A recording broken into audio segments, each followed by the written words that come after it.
तहरीक इंसाफ के रहनुमा और अपोजिशन लीडर कौमी असम्बली उमर अयूब ने मिलिट्री कोर्ट से सजाओं की मजम्मत करते हुए कहा कि मिलिट्री का इदारा रियासत नहीं, रियासत का औजार है।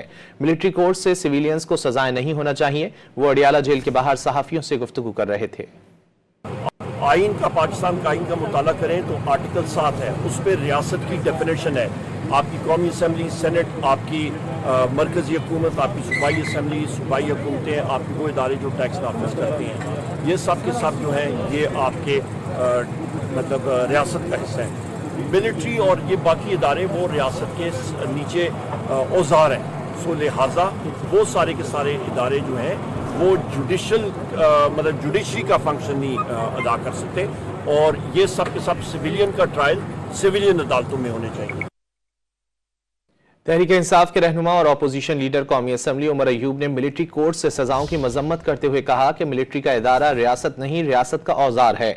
मिलिट्री कोर्ट से सिविलियंस को सजाएं नहीं होना चाहिए। वो अडियाला जेल के बाहर सहाफियों से गुफ्तगू कर रहे थे। आइन का, पाकिस्तान का आइन का मुताला करें तो आर्टिकल 7 है, उस पर रियासत की डेफिनेशन है।